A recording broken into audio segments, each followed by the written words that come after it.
In this video, you will learn how to personalize your blog by modifying your profile and other settings. As you begin to make changes to your blog, keep in mind that these changes are optional and should be made to tailor your blog to the way you and your students plan to use it. Some of this information will also be helpful to your students as they will follow a similar process when modifying their own blogs. To begin, open your web browser and type in the URL for your blog. The URL should begin with kidblog.org and end with the class name you selected when creating your account. If you are unsure of your blog address, you may go back to the Kidblog homepage at kidblog.org and look it up using your email or username. You should now see the homepage of your blog. There is little to see since no content has yet been added. To edit your blog, you will need to click Login in the upper right corner and select your name from the drop-down menu.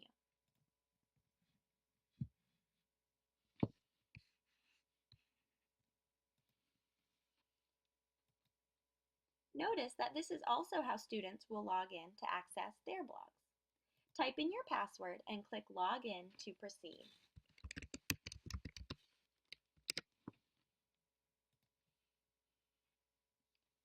Let's begin by modifying your blog profile.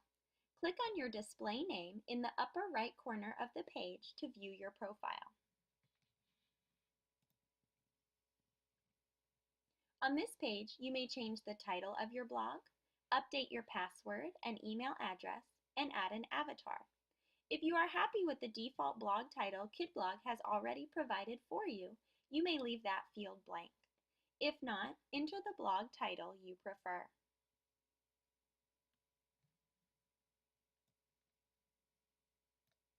An avatar is an icon or figure that will visually represent you on your blog. The avatar you select will appear next to your name when you add content to your blog. You may upload your own image or choose one from Kidblog's collection. To upload your own avatar, simply click Choose File and select an image that is already saved on your computer.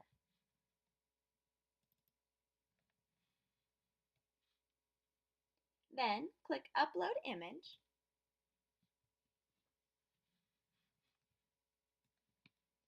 and move the box to crop your image as you would like it to appear.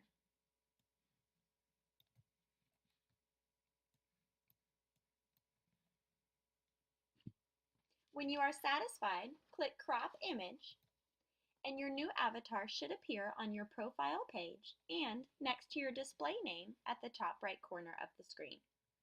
If you prefer to choose a pre-made avatar from the Kidblog collection, click on or choose an avatar from our collection. Select the one you would like to use and click Save Avatar. It will now appear on your profile page and next to your display name at the top right corner of your screen.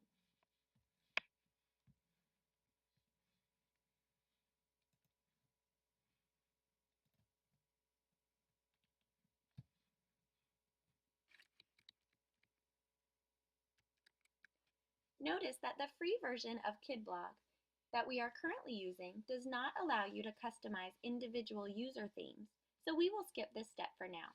Scroll down to the very bottom of the page and save your changes by clicking Update Profile.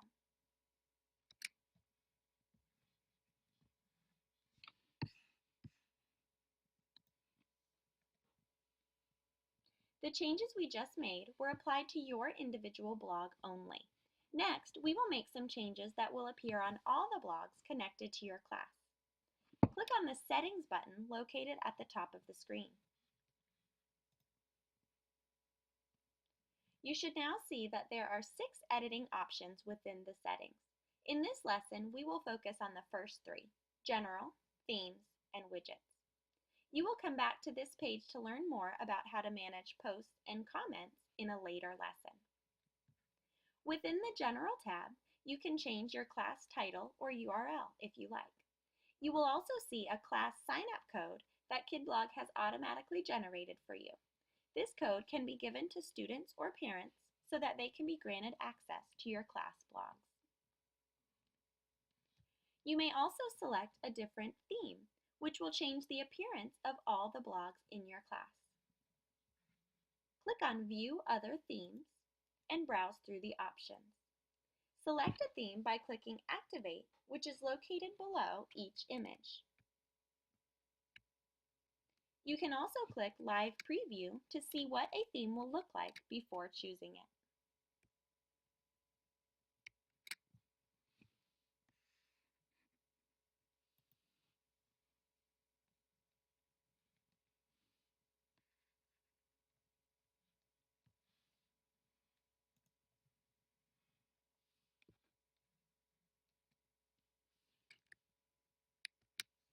You can create a class avatar here in exactly the same way you created an avatar for your personal profile.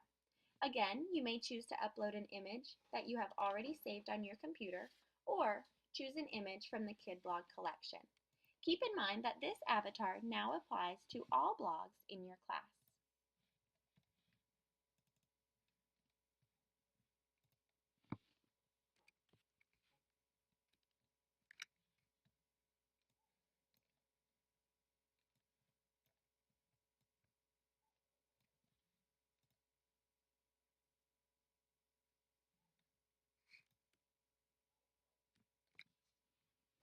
Finish up on this page by indicating your time zone, selecting a date format, and clicking on Save Changes.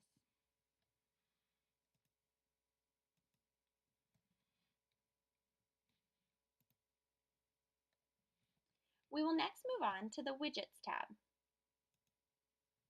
A widget is an application that can be embedded in your blog to provide various types of information. Each widget will appear on the sidebar of your blog.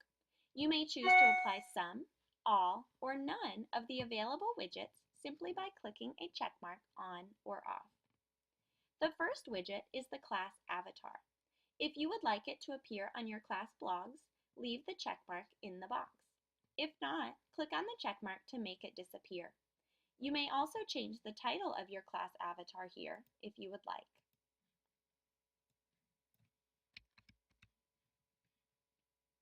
The Stats widget will display how many visitors have accessed your blog as well as where the visitors are located.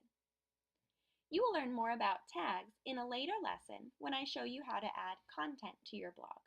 At this time, it is up to you whether or not you would like to keep this widget on or off. You can create categories within your blog to organize content as well as easily find information a user has posted about a particular topic. Click on Manage Categories. You can create a new category by typing it in the Name field on the left side of your screen. Ideas for categories include subject areas, book titles, small groups of students, and more. You can also create a hierarchy within your categories by choosing certain categories to be a parent of others, such as to indicate a specific unit within a subject area. These categories will then be used by you and your students to label your posts. The possibilities are endless and should relate to the content you plan to add to your blog. As you expand the use of your blog for different purposes, you may choose to add additional categories to organize all of the content.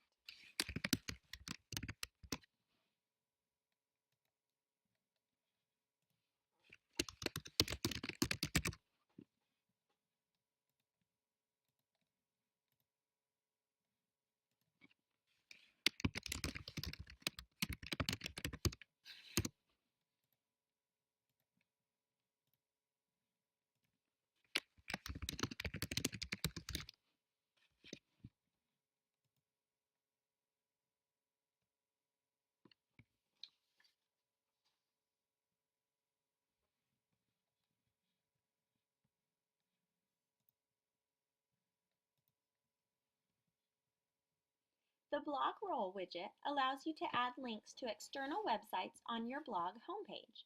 For instance, you may want to provide a link to your class or school website, a site with which you have a paid subscription, or other websites commonly used by you or your students.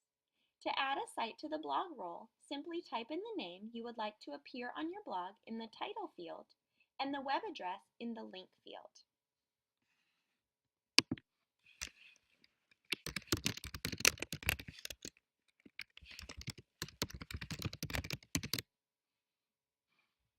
Click Add Link to complete. You may also add a check mark to open links in new tab or window if you would like for students to keep your blog open when also accessing these external links.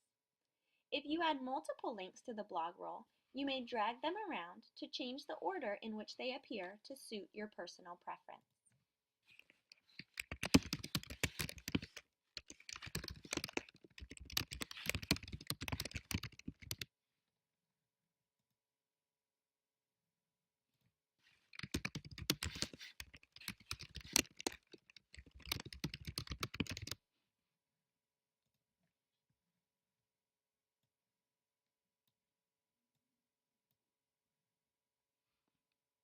The blog directory widget allows you to list all members of your class on the blog homepage so that you and your students can quickly and easily locate each other's blogs. You can choose to include some, all, or none of the users in the blog directory.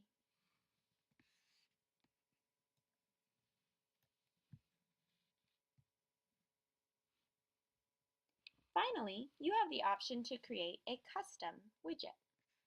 To make your own widget, simply choose a title, add text below, and even add media by clicking Upload or Insert Media. You may create a custom widget that relates to a particular subject area or unit of study, and of course, you can change the widget throughout the school year to suit your instructional focus.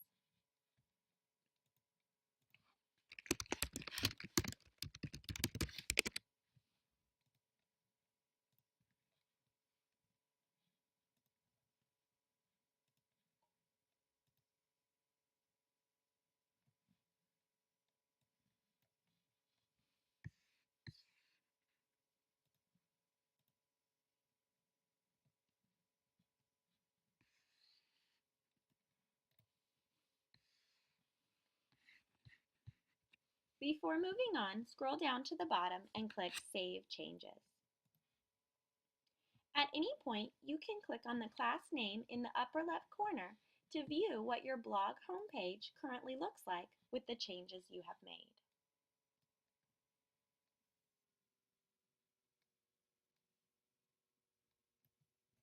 As you continue to further develop your blog, you will be able to make changes to any of these areas as you see fit by simply locating the appropriate Settings tab. I encourage you to explore the many options you have for avatars, themes, and widgets to personalize your blog as much as possible to suit the needs and interests of your students. Just be sure to always save as you go. Coming up in the next lessons, you will learn how to add various types of content to your blog and how to design integrated lesson plans that address multiple content area standards. You will utilize your blog and your students' blogs as an integral part of the lessons you create. Happy blogging!